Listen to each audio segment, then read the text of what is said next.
Welcome everyone to our next talk as part of CPO Mastery Conference. We're joined today by Justin Baur, who is the Senior Vice President of Product at Amplitude. In this role, Justin is responsible for managing product, design, education, and growth teams at the firm. Prior to this, Justin co-founded a startup that was later acquired by U42. And prior to this, Justin held leadership roles at McKinsey and Booz Digital.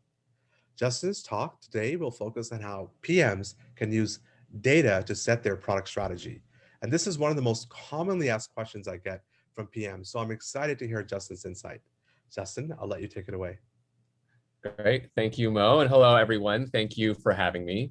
I'm definitely excited to be here today to talk about something that is near and dear to my heart, which is how to use data to help inform your product strategy. Now, before we dive in, I thought I could give a bit more background about myself. Like many product leaders, I've had quite a varied journey. I started my career actually as an econometrician, and then I thought about how to apply those learnings to the world of business, and now ultimately product, where I've been a product leader for the past decade. And that led me actually to becoming the first exec hired at Amplitude, which as Mo mentioned, where I've led product strategy over the past 5 years now. And my goal today is that all of you walk away with a better understanding of how to use analytics to create a data-informed product strategy. Because as product leaders, we're really at an interesting crossroads in the evolution of our practice. A lot has been written about the art of product development. And it's not to say that intuition isn't important in how we make product decisions. It certainly is critical.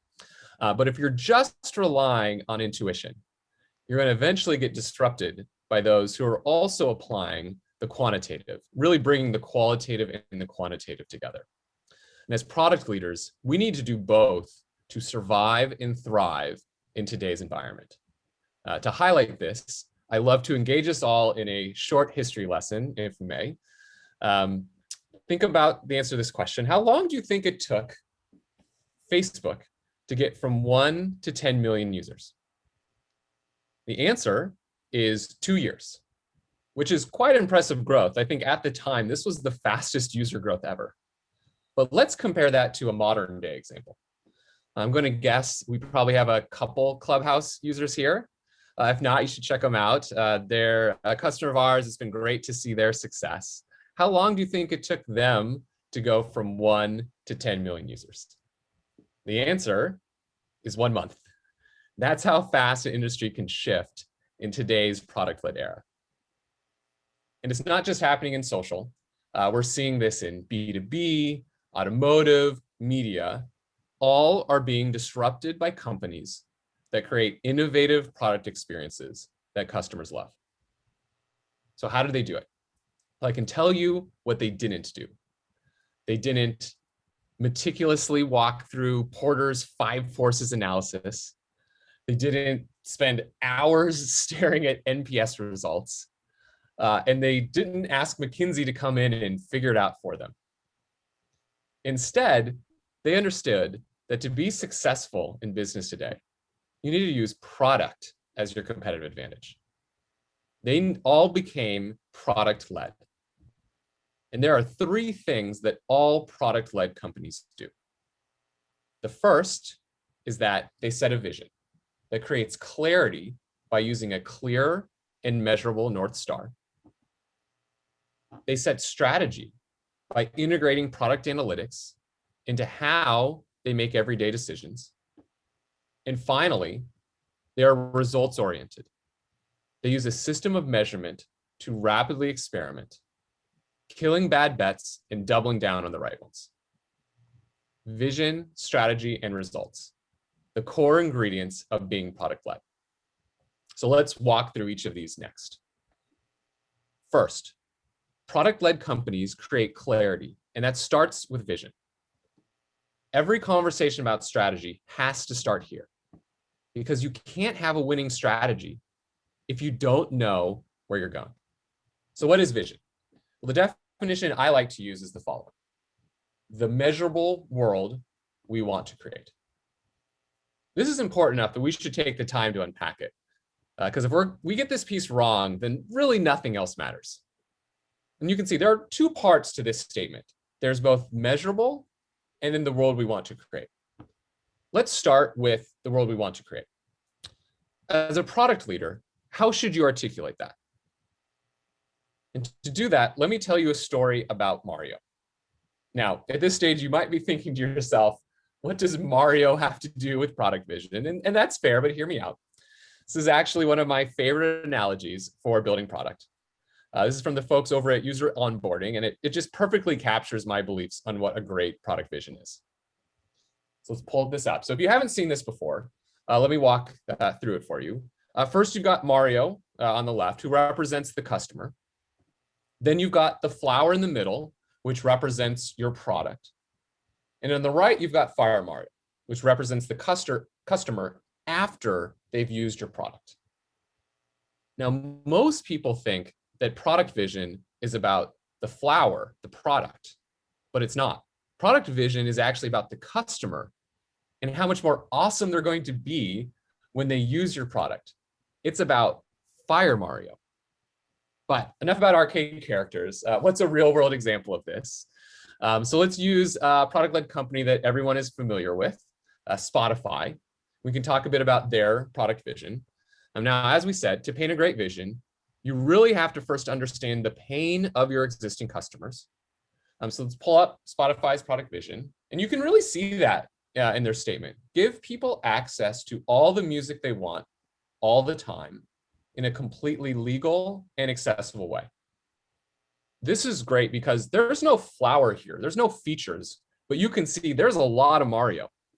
Things like all the music, not just what you own, all the time, not just when it's randomly played, legal, not having to worry about torrents and the dark web, and accessible on all devices in a cost-efficient manner. Now, some of you are thinking, wait a second, I thought this was a presentation about analytics. First, you started with Mario, what's got to do with that? Now we're talking vision. Don't worry, I run product in an analytics company. The data is coming, but all jokes aside, this actually is a really important point. The data will never be all of the story. Remember, product is both an art and a science. That said, let's come back to our vision statement. We described the world that we wanted to create, but how will we know if we're on the right path? That's where the measurable part comes in. And this is our next framework, the North Star metric. Now, hopefully, most of you are familiar with this, or at least with the concept of a North Star, but if you're not, the North Star metric, what we described it, is basically, it's how you go from the vision to your impact. Think of it as the guiding light that we will tie to our overall product strategy. And to define a great North Star, we think there are 3 key steps, and I'm going to walk through each of these. The first is you need to define your type of product. You got to understand the game that you are playing.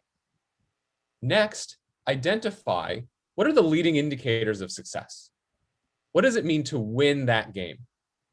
And then how do you break those down into the input metrics? What are the rules of the game? So what does it mean to define the game you're playing? Well, I can tell you right now, you definitely don't want to be playing checkers when all of your competition is playing chess. This is about having a great understanding of your business. What are you trying to maximize?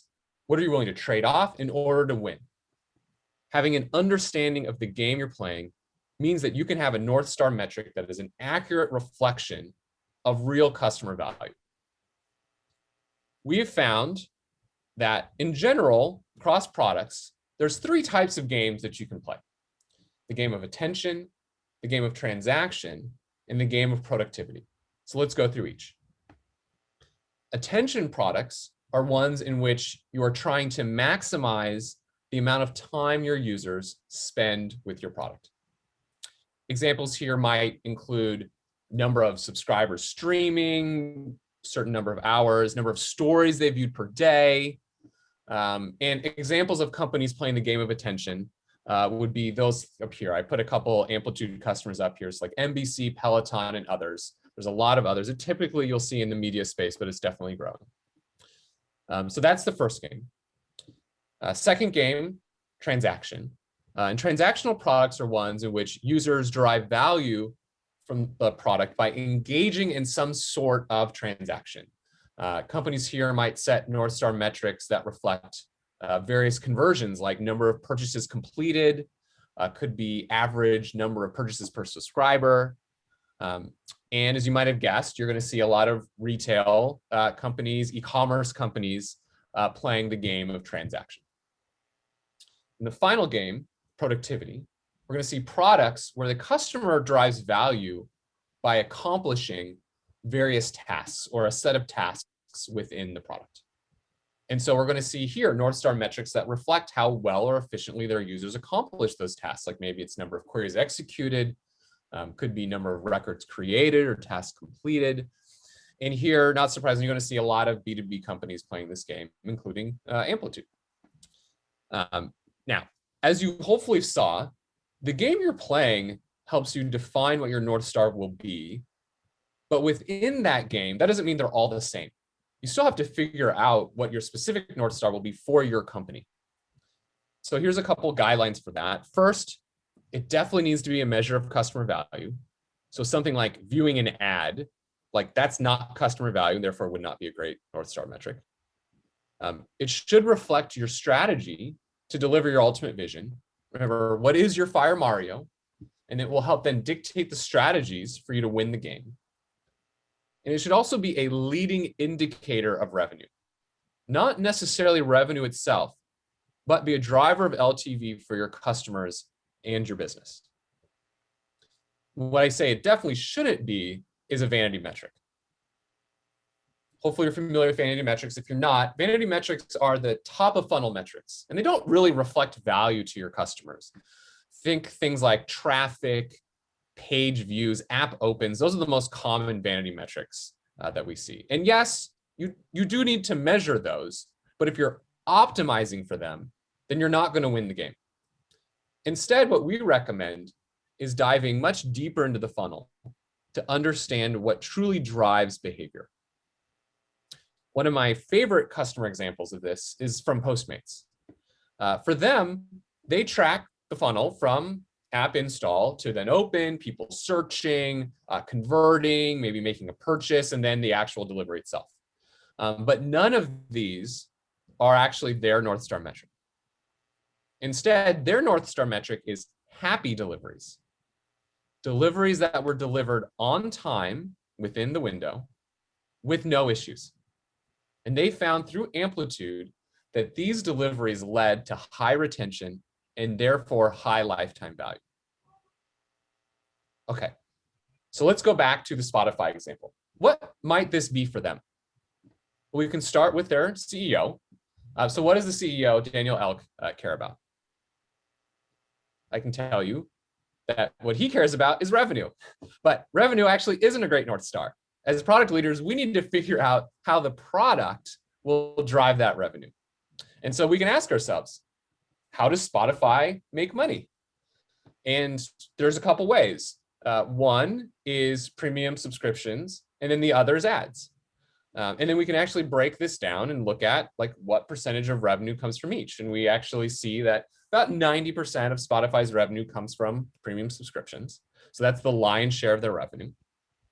And then we can further break that down and actually look at, well, how does that impact listening hours? And we actually see that listening hours is also highly weighted towards subscription.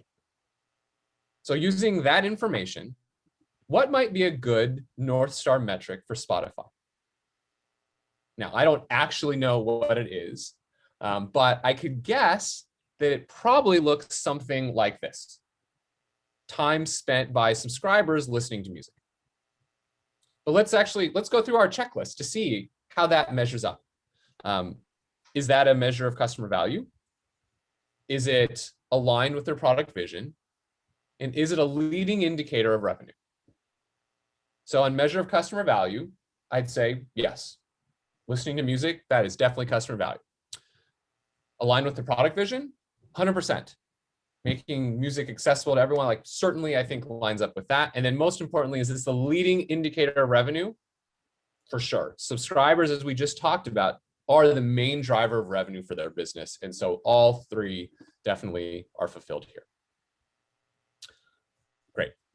So now that we've defined the measurable world we want to create, we need to figure out what's the plan to accomplish that. Think back to Spotify. There are so many tactics that would lead us to increasing time consuming music. And so we need to make sure we have a strategy to get there.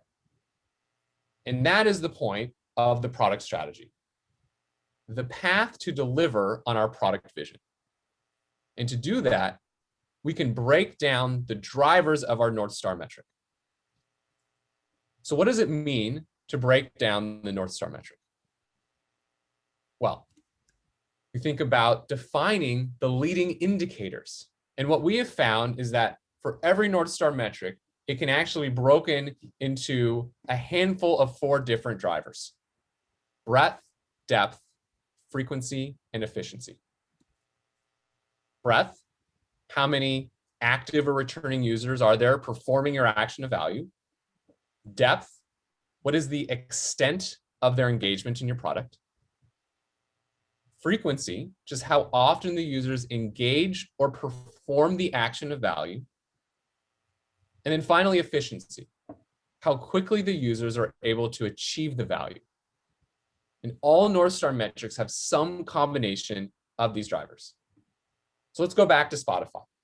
So we said that their North Star metric might be time spent by subscribers listening to music. And we can break that down into the leading indicators. And we can look at the first one, breadth. That might be number of listeners. Could be trial users or number of premium subscribers. On the depth side, we can look at content engagement, and that might be number of hours per session. And then finally, frequency, the listening frequency. Maybe that's number of sessions per week. Now, we've talked a lot about Spotify. We're probably not all here in the music industry, so maybe we could use a different example. So how about Netflix? Everyone probably uses Netflix. So how does Netflix think about their product strategy? But I'm actually, in this example, I'm not going to talk about this version of Netflix. Let's actually talk about this version of Netflix. We're going to go back in time, 10 years ago, back when they cared a lot about DVDs. Okay, so the first question, what is the game that Netflix is playing? Is it the game of attention, transaction, or productivity? Probably thinking attention, that'd be right. Okay, so game of attention. What do we think their North Star metric was back then? So at the time, like I said, this is back in the DVD era, their North Star metric was number of subscribers. And we don't just stop there though.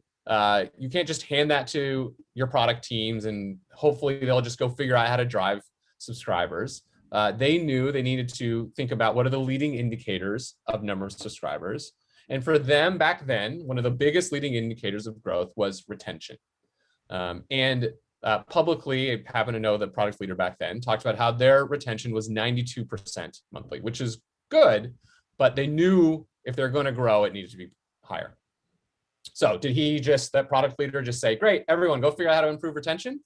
No, because actually retention is also a lagging indicator. And it takes a long time to improve retention. And so what they did is they further broke that down and they found a depth metric that was a strong leading indicator of retention. And that depth metric was number of DVDs in the queue. They discovered that if you can get a user to 3 DVDs, that's when they hit an inflection point. Now, when they uncovered this, they were at 60%. But over time, they were able to improve this to over 90%. And by doing that work, that actually improved their monthly retention from 92 to 98%.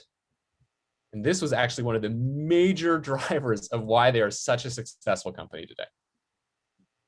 This is the power of product analytics. It's understanding that there is an ultimate outcome that you're trying to drive, but this outcome is a lagging indicator.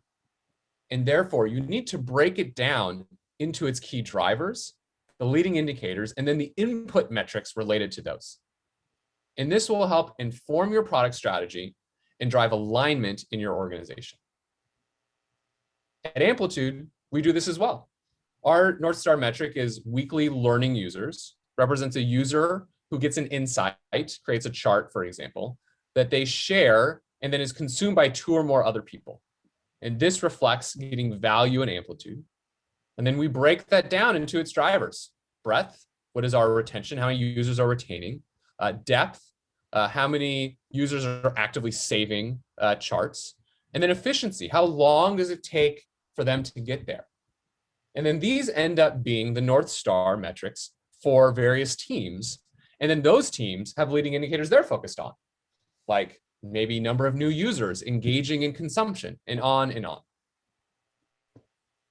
Okay, so now we're coming down the home stretch.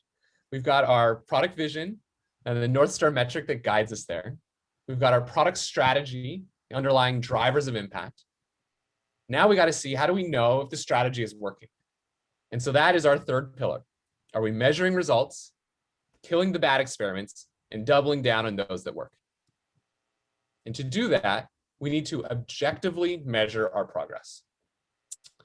Now, there's a lot of techniques for this. The most common technique is something I'm sure most of you are familiar with. It's the concept of OKRs. If you're not, I highly recommend you read John Doerr's book. It walks through the history of OKRs, from how they originated with Andy Grove at Intel to their use of Google and beyond. Now, and OKRs are used by a lot of functions, not just product. But today I was hoping to specifically talk about how they're used in products, because I've actually seen them used incorrectly many times. And so let's talk a little bit about how to apply OKRs towards product. And there are 3 learnings that I've actually had here in working with a number of companies and how they implement this. The first is they're called OKRs, not KROs. The second is know the difference between input, output, and outcome metrics. And finally, benchmark your OKRs based on the game that you are playing. First, OKRs, not KROs. There's a reason we spent the past 20 minutes talking about strategy. Objective first, then the metrics. Way too often, I see teams that overemphasize metrics without a vision and a strategy, hoping to get short-term gains at the cost of long-term and creating a lot of problems.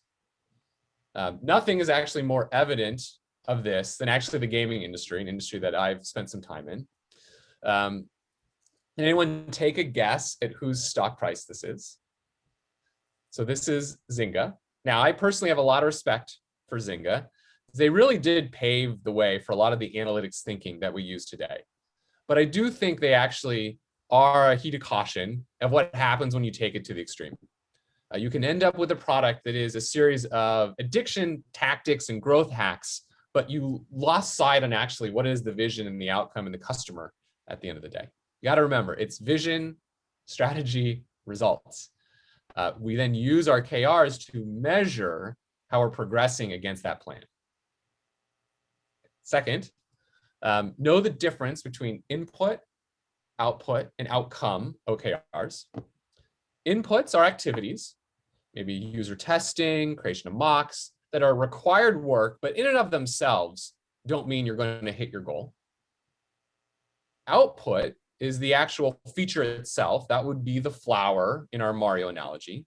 And certainly critical. You do have to build the product to actually create the outcome. But you can't just have those two. You need to have outcomes as well. And outcomes are the reflections of the customer benefit, their success using your product. Really critical. Like I said, you can't just have those two. You ultimately aren't going to accomplish your goals unless you're really clear on what the outcomes are as well. And finally, make sure that you take the game that you're playing into account when you set those goals. Let's take one of the leading indicators that we talked about before, which is frequency. It's a very common one. And one of the more common ways that people measure frequency is this concept of DAU/MAU, which is basically daily active users divided by monthly active users.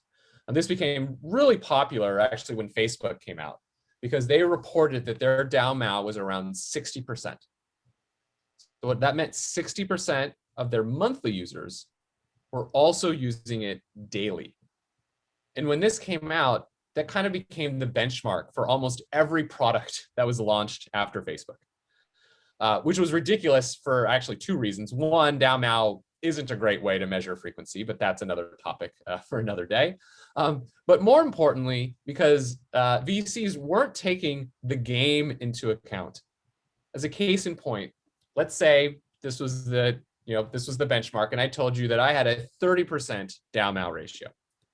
Does that sound like a decent business? We'd say, no, that's only half what Facebook's was.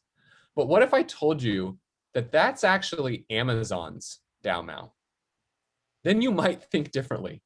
Literally 30% of their MAU shop every day. That's an incredible business. And that's why it's so important that when you come up with your benchmarks, you got to think about the game that you are playing. Okay, so how do we bring it all together? At Amplitude, we call this our product charter. It's one of our organizing documents to help create clarity for everyone. And not surprisingly, it looks like this: vision, strategy, and results. Here's an example from a couple of years ago. And each swim lane ends up creating the same when they refresh their strategy and their tactics. But I do want to point out the broader point here isn't the template itself. That's actually the easy part. It's the approach, doing the work together as a team, that will ultimately create this outcome. So in conclusion, there are 3 things that we believe the disruptors, the product-led companies, all do. They set a vision that creates clarity by using a clear and measurable North Star. They set strategy by integrating product analytics into their everyday decisions. And they are results-oriented. They use a system of measurement to rapidly experiment, killing bad bets and doubling down on the right ones. And with that, thank you for joining me today. And please reach out if you'd like to learn more about this or Amplitude in general. Thank you very much, Justin, for taking your time to share your insights with us today. I know a lot of PMs are thinking about starting to use data to inform their strategy, and your step-by-step approach from vision to the North Star to the inputs is going to be a great guide for them to get started. Folks, please give Justin a big virtual round of applause. We'll be back for additional talks, so don't go anywhere. Thanks, everyone.